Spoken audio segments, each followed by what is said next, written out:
Telangana Urdu academy chairman व आदिलाबाद कांग्रेस मुबस्सिर ताहिर बिन हमदान ने आज अपने दौरे आदिलाबाद के मौके पर बीबीएन चैनल से बात करते हुए कहा कि वज़ीर आला रेवंत रेड्डी आदिलाबाद की तरक्की के लिए फिक्रमंद है, इसीलिए अब तक हालिया दिनों में 2 मरतबा आदिलाबाद का दौरा कर चुके हैं। ताहिर बिन हमदान ने वजाहत की है कि आदिलाबाद कांग्रेस में कोई ग्रुप बंदी नहीं है।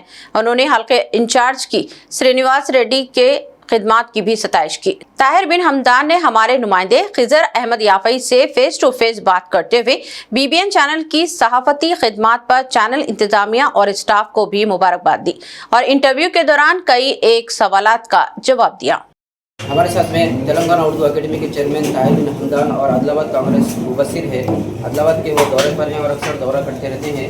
अब क्योंकि हालिया बल्दी इंतखाबात का सिलसिला जारी है और हर वार्ड से कई कांग्रेस के लीडर्स टिकट के लिए नॉमिनेशन दाखिल कर रहे हैं। इस ज़माने में हम ताहिर बिन हमदान से बात करेंगे। ताहिर बिन हमदान साहब, आपका बीबीएन चैनल में खैर मकदम है। आपके आदिलाबाद के आज के दौरे का मकसद क्या है? सबसे पहले मैं बीबीएन चैनल के मैनेजमेंट को, बीबीएन चैनल के जो लोग रोज़ देखते हैं उनका दिली मुबारकबाद देता हूँ। मैं उनका शुक्रगुजार हूँ क्योंकि मुझे यहाँ 1-2-3 मिनट हमारे सदर साहब ऑफिस को बुलाए बात करने का मौका दिया। मैं एक ही आदिलाबाद के आवाम से, आदिलाबाद बैकवर्ड ज़िला बोल के यहाँ के लोग बोलते हैं, मैं उसको नहीं मानता। क्यों नहीं मानता? आदिलाबाद का माहौल ऐसा है, आदिलाबाद के आब हवा ऐसी है, आदिलाबाद के लोग ऐसे हैं कि अच्छाई को ये लोग समझकर लेकर चलने वाले हैं। तो मैं आदिलाबाद के आवाम से एक ही अपील करता हूँ कि आदिलाबाद का नाम अल्फ़ाबेटिकल में ये है, ये बोले तो नंबर 1 ये। लिहाजा मेरी उम्मीद है सीएम साहब के दौरे के बाद आइंदा आने वाले दिनों में आदिलाबाद नंबर 1 रहेगा। और हमेशा रेवंत रेड्डी साहब ये कहते हैं जो आदमी काम करता है उसका साथ दो बोलकर। मैं भी रेवंत रेड्डी साहब की तरफ से आप सबको अपील करता हूँ, आपको रिक्वेस्ट करता हूँ कि हमारे हक़ में, कांग्रेस पार्टी के हक़ में आप लोग काम कीजिए, कांग्रेस को जिताइए। इंशाअल्लाह आदिलाबाद के जो मसाइल है वो मसाइल में हम हिस्सा लेकर आपके साथ काम करने के लिए हैं। शुक्रिया। जैसे कि सर, आदिलाबाद में 10 साल से कांग्रेस का झंडा लेकर जो लोग चल रहे हैं, तो बल्दी इंतखाबात के अंदर क्या उनको मौका दिया जाएगा या फिर नए चेहरे वहाँ से मुंतखब किए जाएंगे? नहीं, बिल्कुल जो पुराने लोग हैं उन लोगों को जिम्मेदारी ज़रूर बराबर दी जाएगी, लेकिन अगर जिम्मेदारी जिसको हम पुराने लोगों को देना चाह रहे हैं वो लोग अगर वहाँ के रिपोर्ट से अगर एक्टिव नहीं रहे तो दूसरों को देंगे। इनको अगर नहीं दिए तो इनको नज़रअंदाज नहीं करते। इंशाल्लाह इनको भी उतनी जिम्मेदारी देंगे कि जो लोग को हम टिकट दे के कल इलेक्शन में लड़ाना चाह रहे हैं। ये पार्टी का सोच है, ये पार्टी का सिस्टम है। ये पार्टी में कभी भी जो झंडा लेके चला उसको कभी भी हम छोड़ेंगे नहीं और उसको लेके चलेंगे। सीएम साहब भी यही कर रहे हैं। एक बात बता दूँ मैं आपको, सीएम साहब हुकूमत आने के बाद 60 कारपोरेशन चेयरमैनों को डाले, जिसमें 60 में से जिसमें 50 कारपोरेशन जो लोग कांग्रेस के साथ काम करे से लोगों को डाले। अब आज मार्च अप्रैल के बाद 50% लोगों का कारपोरेशन चेयरमैन होता है। तो हमको बुला के चेयरमैनों से बात करके बात बोले, ठीक है कल तुम्हारे को चेयरमैनशिप रहती नहीं रहती, मगर पार्टी के साथ, हुकूमत के साथ काम करने की जिम्मेदारी आपकी होती। जो काम अच्छा कर रहे हैं उनको बराबर हम जिम्मेदारी देंगे, तुम काम करो, तुम कोई भी हो। तो वही ये इसमें मेरा भी ये अपील है, जो पुराने लोग हैं कांग्रेस में उनको बराबर जिम्मेदारी दी जाएगी और जिम्मेदारी देंगे। लेकिन अगर किसी न किसी वजह की तरफ से इनसे अच्छा इन्हें जीत सकता बोले तो उसको हटा के दूसरे को बनाना पड़ेगा। जैसे कि सर, जनागा कोरोटा बैरेज के बारे में अपोजिशन लीडर्स ये इल्ज़ाम लगा रहे कि बीआरएस के दौर के अंदर ये सारे काम किए गए, सिर्फ कांग्रेस बटन दबाकर चालू की। इस बारे में आप क्या कहें? बटन दबाए तो करंट आता है, समझ गए ना? बटन दबाए। ये बिल्डिंग बनाने वाला कौन है? मिस्त्री बनाता है। घर बनानी करे तो कौन आते? हम सब जाके बिरयानी खाते हैं। लेकिन 5 साल एक जमहूरी मुल्क है, जमहूरी मुल्क में 5 साल को एक मरतबा इलेक्शन आता। जो हुकूमत में आए सो पार्टी जो भी काम हो, केसीआर साहब 10 साल के नीचे जब हुकूमत में आए सो सब बना के रखे सो इनाग्रेशन करेगा।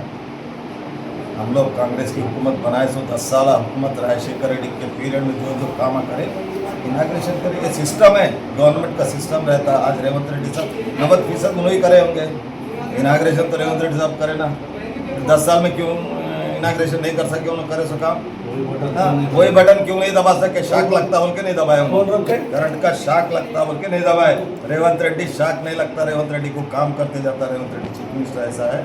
ऐसे कई बिहारी जान तुम्हारे आदिलाबाद को आने वाले हैं।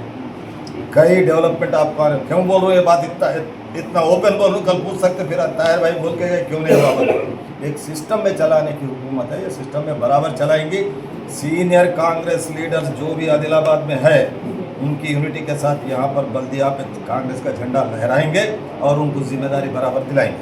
जैसे कि सर आपने सवाल था, जैसे कि आदिलाबाद के अंदर कुछ लोगों के अंदर रूमर्स ये चल रहे थे, इसी से यहाँ पर भी ज्वाइनिंग्स हो रहे और वहाँ पर भी ज्वाइनिंग्स हो रहे थे। इस बारे में जैसे प्रेस कॉन्फ्रेंस में सवाल आता है, इस बारे में आपके कांग्रेस का सिस्टम ऐसा होता, अगर ग्राम सरपंच बने हैं उनके गाँव, वहाँ पे 4 कांग्रेस के मेंबर्स ज्वाइन हो रहे बोले तो उनके घर में खंडवा डालते हैं।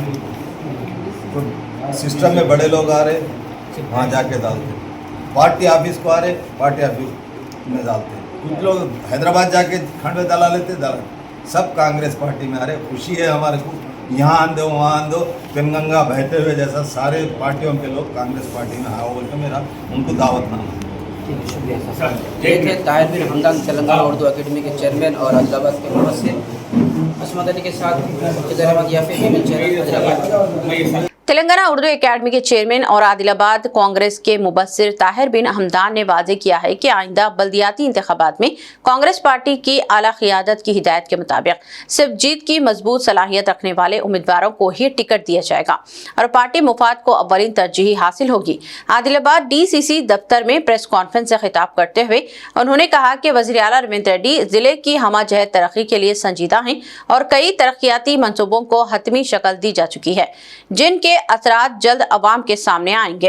ताहिर बिन हमदान ने दावा किया है कि आने वाली बल्दी इंतखाबात में कांग्रेस रियासत भर में अक्सरियत बल्दियात में कामयाबी हासिल करेगी और आदिलाबाद बल्दिया में भी पार्टी का परचम लहराएगा। उन्होंने तमाम कांग्रेस कायदीन व कारकुनान को इत्तेहाद व तालमेल के साथ काम करने की तलकीन की।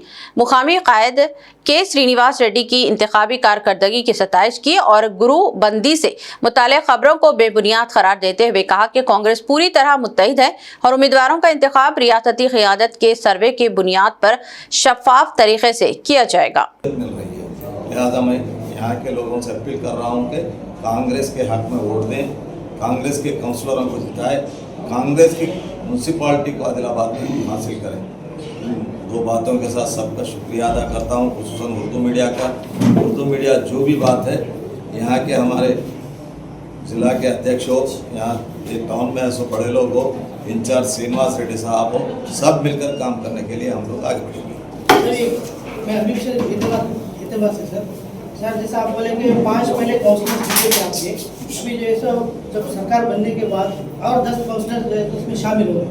तो जो पुराने कार्यकर्ता जो पहले से 10 साल पहले जो अपोजिशन में थे, झंडा कांग्रेस का लेके चले, जब आप उनको तरजीह देंगे या जो अभी कांग्रेस में ज्वाइन करें उनको तरजीह देंगे टिकट के लिए? क्योंकि कांग्रेस का जो फंडा है वो ये है कि कांग्रेस के जो पुराने कार्यकर्ता है उनको पहले हम तरजीह देंगे। तो इस मामले में आप किसको तरजीह देंगे? बिल्कुल कांग्रेस के सीनियर वर्कर को फर्स्ट प्रायोरिटी दिया जाता, लेकिन मैं फर्स्ट प्रायोरिटी मैं हूँ, मैं काउंसलर जीता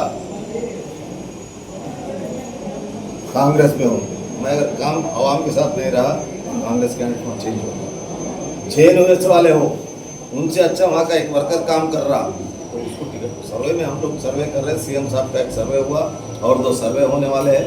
इंशाल्लाह आपका जो क्वेश्चन है ना, वो क्वेश्चन 2-4 दिन में आपको मालूम हो जाएगा। उसके बाद सर जो असेंबली इलेक्शन में माइनॉरिटी डिक्लेरेशन जो करे थे उसका अभी तक अमलवारी नहीं है। क्या माइनॉरिटी डिक्लेरेशन के बारे में जो बोले थे वही बोलो आप। तो उसमें जो है कहीं का भाई माइनॉरिटी डिक्लेरेशन का क्या वर्ड बताओ मेरे को। जैसा कि जो है सो अब माइनॉरिटीज के लिए जो है सो अलग से बजट देंगे बोले, फिर जो है माइनॉरिटीज के लिए TRS की हुकूमत में तेलंगाना रियासत में टोटल 1800 करोड़ खर्चा करे वो लोग बजट दे के, जिसमें एक्चुअल खर्चा हुआ तो 1000 करोड़।